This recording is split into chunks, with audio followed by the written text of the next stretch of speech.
Bonjour et bienvenue dans une nouvelle vidéo des médiathèques communautaires de Concarneau-Cornouailles Agglomération.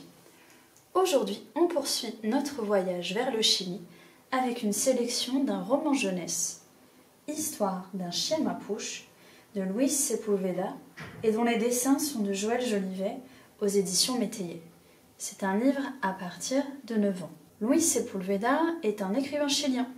Son premier roman, Le vieux qui lisait des romans d'amour, a été traduit en 35 langues et adapté au grand écran en 2001 et ça lui a rapporté une renommée internationale.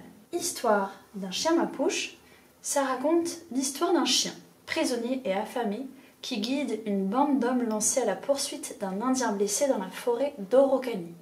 Le fugitif est Okaman, son frère homme auprès duquel il a grandi dans un village mapouche. Le chien tente de le sauver, de lui prouver sa loyauté et sa fidélité. C'est vraiment une très belle histoire dont on va vous lire un extrait, le premier chapitre. Mais avant ça, on voulait vous dire que, en parlant de Mapouche, on reçoit une super exposition qui s'appelle Mapouche, elle aussi, du photographe Cristobal Olivares, qui est notamment soutenu par la Fondation Magnum. C'est du 5 avril au 27 mai à la médiathèque de Melvin. Luis Sepúlveda, Histoire d'un chien mapouche. La troupe d'hommes a peur.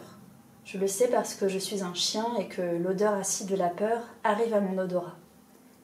La peur sent toujours de la même manière, que ce soit un homme qui a peur dans l'obscurité de la nuit ou Marraine, le rat qui mange jusqu'à ce que son poids devienne un fardeau, lorsque Minia, le chat sauvage, avance en secret parmi les broussailles.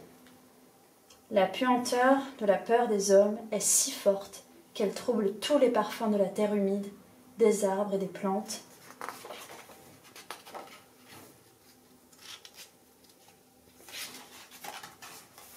Des baies, des champignons et mousses que le vent m'apporte depuis le fond de la forêt. Le vent m'amène aussi très légèrement l'odeur du fugitif, mais elle est différente, elle sent le bois sec, la farine et la pomme. Elle sent tout ce que j'ai perdu.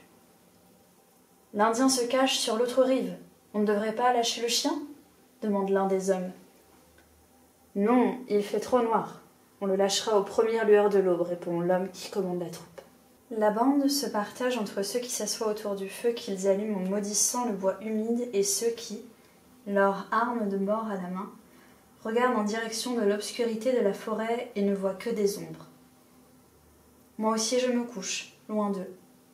J'aimerais être près de la chaleur, mais j'évite le feu qu'ils ont allumé car la fumée troublerait mes yeux et mon odorat ne percevrait plus les odeurs changeantes. Ils ont allumé un mauvais feu qui va s'éteindre très vite. Ces hommes ignorent que leur lémou, la forêt, donne un bon bois sec. Il suffit de le lui demander en disant « Mamine, mamine ». Alors la forêt comprend que l'homme a froid et l'autorise à allumer un feu. Le couassement de Lunchki, la grenouille cachée parmi les pierres de l'autre rive de Luffy, le fleuve qui descend des montagnes, arrive à mes oreilles en alerte. De temps en temps, Concon, le hibou, imite le vent depuis la cime des arbres et Piouchke, la chauve-souris, bat les ailes en volant pour dévorer les insectes de la nuit. La troupe d'hommes a peur des bruits de la nuit. Ils remuent inquiets et je sens l'odeur pénétrante de la peur qui ne les laisse pas se reposer. J'essaye de m'éloigner un peu d'eux, mais la chaîne que j'ai autour du cou, dont l'une des extrémités est attachée à un tronc, m'en empêche. « On donne à manger aux chiens ?» demande l'un des hommes. « Non, un chien chasse mieux quand il est affamé, » répond le chef. Je ferme les yeux, j'ai faim et j'ai soif, mais ça ne me fait rien. Ça ne me fait rien de n'être qu'un chien pour la troupe d'hommes, et je n'attends de rien d'autre que le fouet. Ça ne me fait rien parce que dans l'obscurité de la nuit m'arrive l'odeur tenue de ce que j'ai perdu.